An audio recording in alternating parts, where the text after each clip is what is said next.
Assalamualaikum warahmatullahi wabarakatuh. Hai teman-teman Grade 2, bagaimana kabarnya hari ini? Semoga teman-teman sehat selalu ya, dan selalu dalam lindungan Allah Subhanahu wa Ta'ala. Kembali lagi bersama Miss Yani. Minggu lalu kita sudah melaksanakan ulangan harian. Hari ini kita akan belajar kembali pendidikan agama Islam dan budi pekerti. Bab 5, kisah keteladanan para nabi. Sebelum kita mulai pembelajaran pada hari ini, mari bersama-sama membaca basmalah terlebih dahulu. Bismillahirrohmanirrohim. Disimak baik-baik ya teman-teman. Teman-teman, ada yang tahu tidak? Sebelumnya kita sudah belajar kisah keteladanan Nabi siapa ya? Ya, sebelumnya kita sudah belajar kisah keteladanan Nabi Soleh alaihi salam dan kisah Nabi Lut alaihi salam. Hari ini kita akan belajar kisah keteladanan Nabi Ishak alaihi salam. Nabi Ishak alaihi salam adalah salah satu putra Nabi Ibrahim alaihi salam dari istrinya yang bernama Sarah. Nabi Ibrahim saat itu berusia 100 tahun dan istrinya berusia 90 tahun. Nabi Ishak sangat disayang oleh kedua orang tuanya. Nabi Ibrahim mendidiknya dengan ajaran Islam. Beliau banyak memberikan nasihat dan wasiat kebaikan dari ajaran Islam. Dengan didikan dan nasihat dari ayahnya, Nabi Ishak alaihi salam tumbuh menjadi seorang muslim yang taat beribadah dan berakhlak mulia. Beliau teguh dalam mempertahankan kalimat tauhid. Kemudian Allah mengangkat Nabi Ishak alaihi salam menjadi seorang nabi dan utusannya. Beliau membantu ayahnya berdakwah di kota Kan'an dan Syam, daerah Palestina. Setelah dewasa, beliau dinikahkan dengan wanita yang bernama Rafiqah binti Batuwail bin Nahur yang berasal dari kota Haran di Irak. Dari pernikahannya itu, beliau dikaruniai 2 orang anak kembar. Anak pertama bernama Ais dan anak kedua bernama Yakub. Beliau meninggal dunia pada usia 180 tahun dan dimakamkan di kota Jirun atau Madinah. Semasa hidupnya, beliau banyak beribadah kepada Allah Subhanahu wa Ta'ala dan berdakwah menyampaikan ajaran Allah Subhanahu wa Ta'ala kepada masyarakat di sekitarnya. Nah, teman-teman, itulah kisah Nabi Ishak alaihi salam. Teman-teman, setelah menyimak penjelasan dari Miss Yani, sekarang kita akan menyaksikan kisah Nabi Ishak alaihi salam. Teman-teman, saksikan ya video sebagai berikut. Kawan-kawan yang dikasihi oleh Allah sekalian, Nabi Ishak alaihissalam merupakan anak kedua Nabi Ibrahim alaihissalam hasil perkahwinan dengan isterinya yang pertama, iaitu Siti Sarah. Sebenarnya, di dalam Al-Quran tidak banyak menceritakan kisah Nabi Ishaq alaihissalam. Hanya sedikit sahaja tentang kelahiran baginda. Allah Subhanahu wa Ta'ala memuji Nabi Ishaq alaihissalam sebagai seorang anak yang alim dan sebagai seorang Nabi soleh. Kelahiran Nabi Ishaq alaihissalam amatlah dinantikan oleh Nabi Ibrahim alaihissalam dan Siti Sarah. Ini kerana Siti Sarah tidak menyangka sama sekali dirinya yang mandul, apatah lagi usianya ketika itu telah pun mencecah 90 tahun, manakala Nabi Ibrahim alaihissalam pula telah berusia 100 tahun.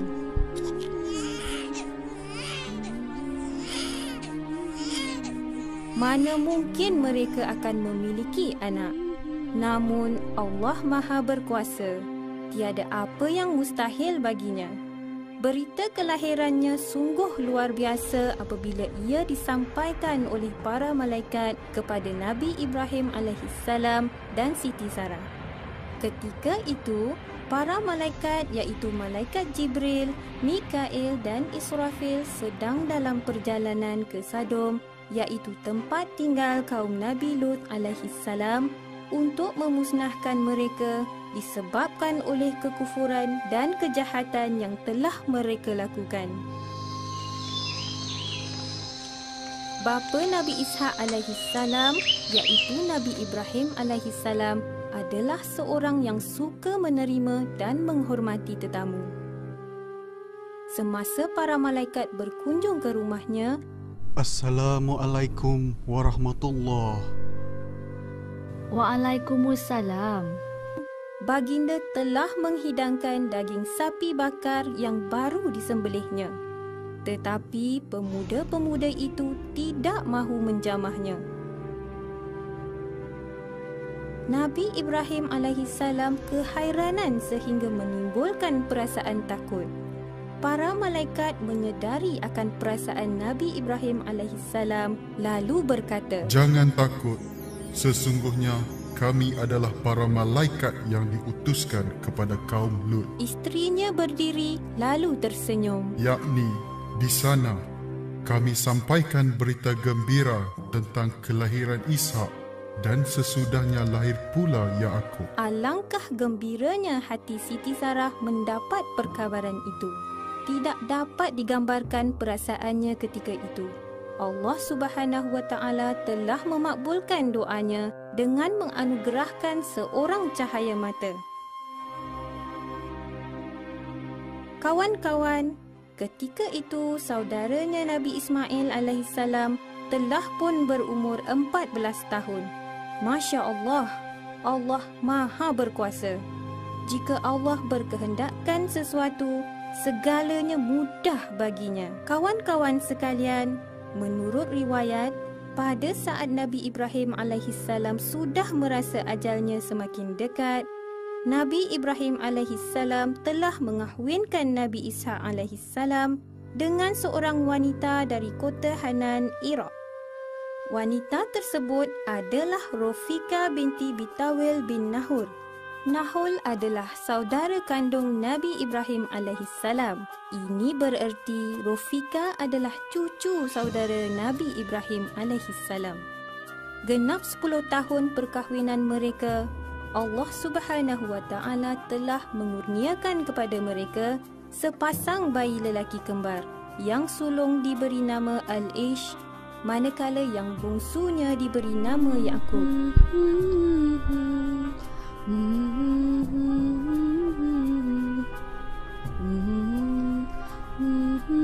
Keturunan Nabi Ishaq alaihissalam iaitu bermula dari anaknya Nabi Ya'qub alaihissalam melahirkan keturunan bangsa Bani Israel. Manakala Al-Ish pula melahirkan keturunan bangsa Romawi. Nabi Ishaq alaihissalam hidup selama 180 tahun dan setelah wafat, baginda dimakamkan oleh anaknya Al-Ish dan Nabi Ya'qub alaihissalam serta ayahnya Nabi Ibrahim alaihissalam di kampung Al-Mughirah. Teman-teman, dari cerita kisah keteladanan Nabi Ishak alaihi salam, nah di sini ada hal-hal yang dapat diteladani dari kisah Nabi Ishak alaihi salam. Beberapa teladan yang dapat diambil dari kisah Nabi Ishak alaihi salam diantaranya sebagai berikut. Yang pertama yaitu sabar. Pribadi yang sangat ramah terhadap siapapun. Kemudian Nabi Ishak alaihi salam dikenal sebagai sosok yang penyayang kepada keluarga. Kemudian ketika terjadi perselisihan di dalam keluarganya, maka Nabi Ishak alaihi salam akan menyelesaikannya dengan jalan yang damai, bijaksana, juga santun. Kemudian yang terakhir yaitu Nabi Ishak alaihi salam senantiasa mementingkan keselamatan dari pengikut atau umatnya serta keluarganya. Nah, teman-teman, itulah yang dapat kita teladani dari kisah Nabi Ishak alaihi salam. Sekian pembelajaran pendidikan agama Islam hari ini. Teman-teman, hari ini kita tidak ada tugas ya, tetapi teman-teman harus tetap belajar. Oke, mari kita tutup pembelajaran pada hari ini dengan membaca hamdalah bersama-sama. Alhamdulillahirabbil alamin. Terima kasih ya teman-teman. Sampai jumpa kembali. Bye-bye. Wassalamualaikum warahmatullahi wabarakatuh.